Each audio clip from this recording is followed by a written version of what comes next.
Hello,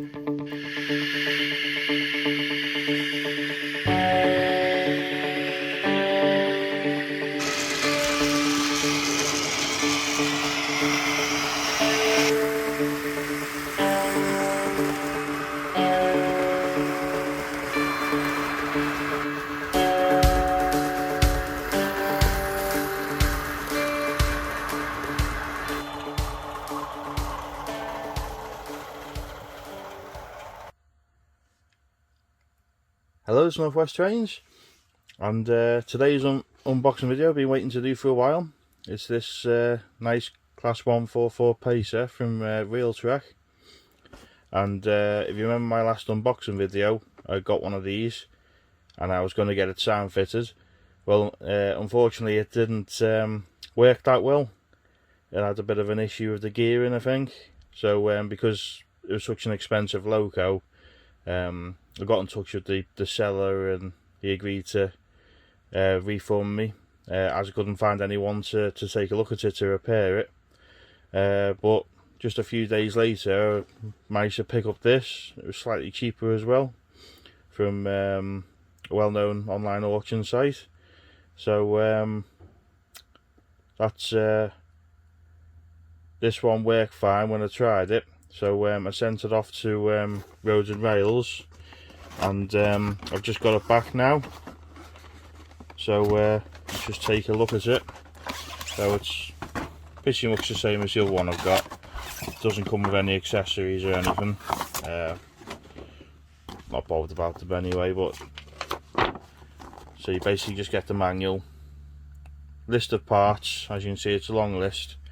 But people have said to me that these are a nightmare to take apart, so I thought best leave it to a professional.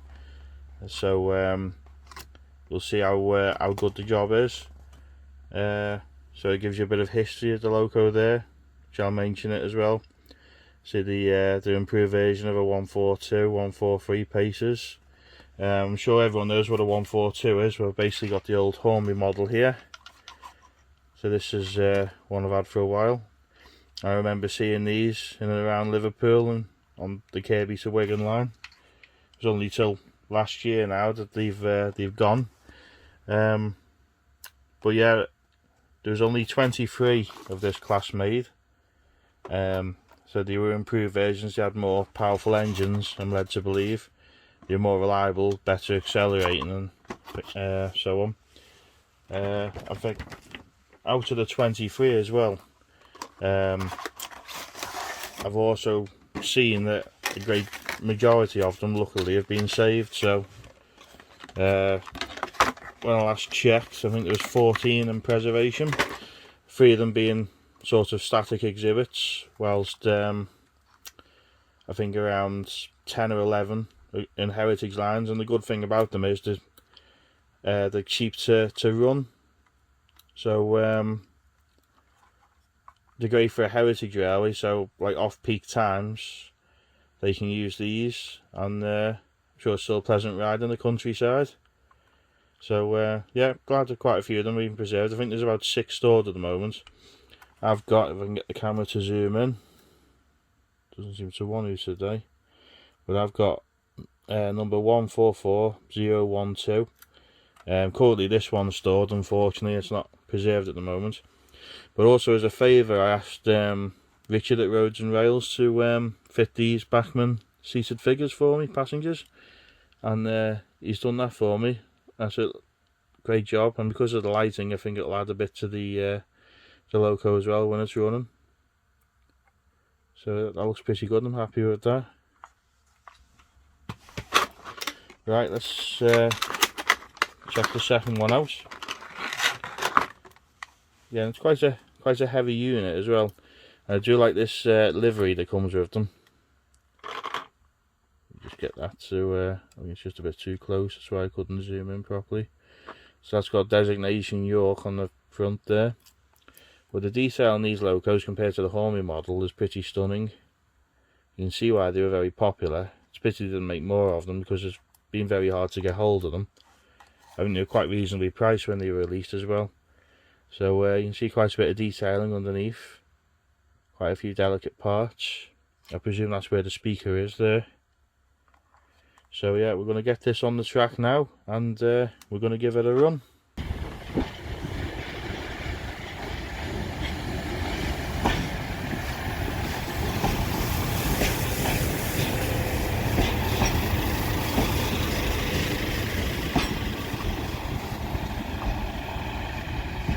Right, we have our Class 144 on the track, and sat next to her is the Class 142.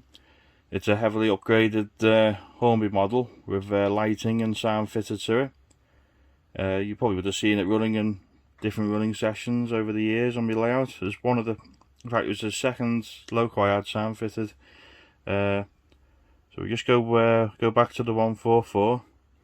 So I'm going to put the lights on now.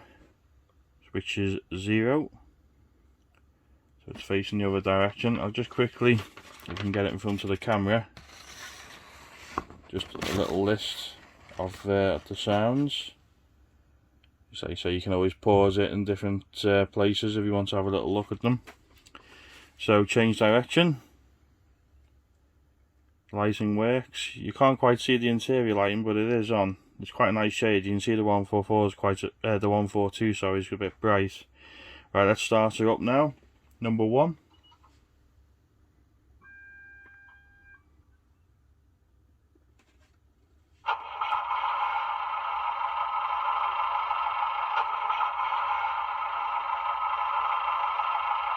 Start it up. Right, so number 2 is high horn. And number 3 is low horn. 4 is passenger doors opening.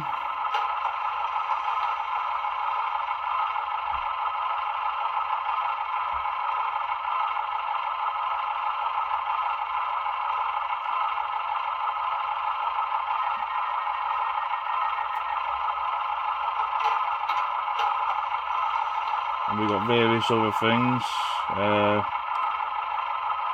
Dispatch whistle, F10. And let's try, we've got 4 different passenger announcements, so let's try one of them. So number 15.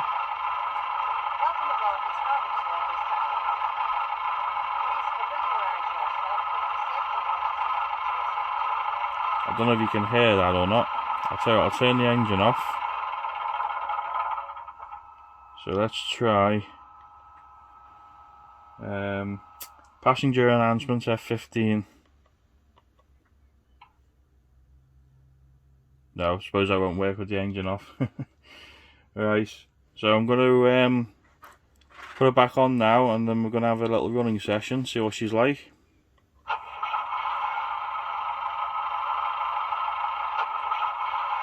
So we're going to start off now with a bit of a crawl. So speed step 1.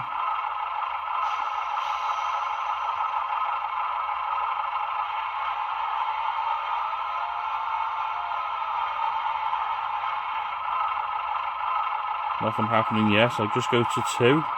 There we go. That's not bad. Right, up into 3.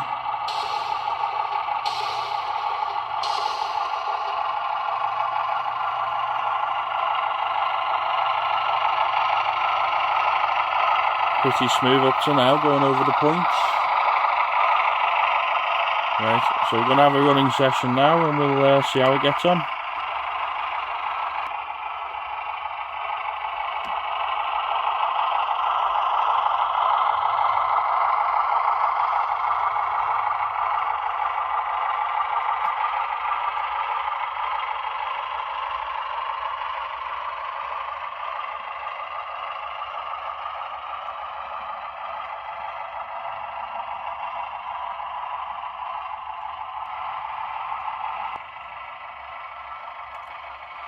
Right, we're just going to do the express point test, see how she does on them.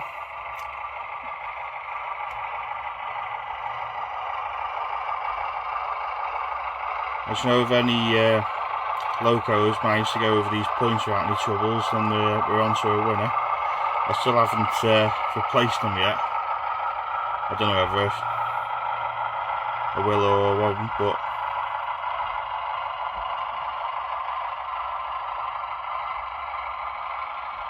No, so far so good.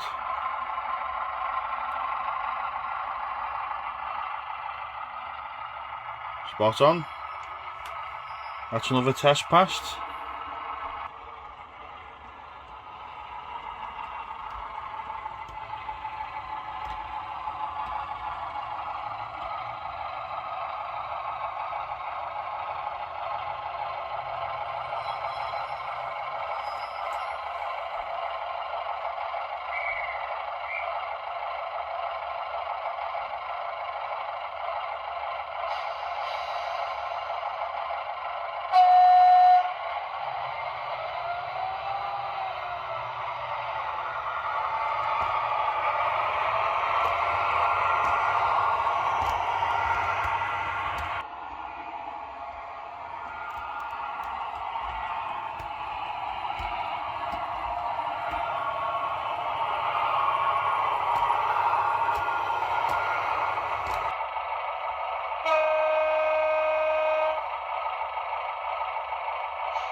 That's the end of the unboxing video and the running session.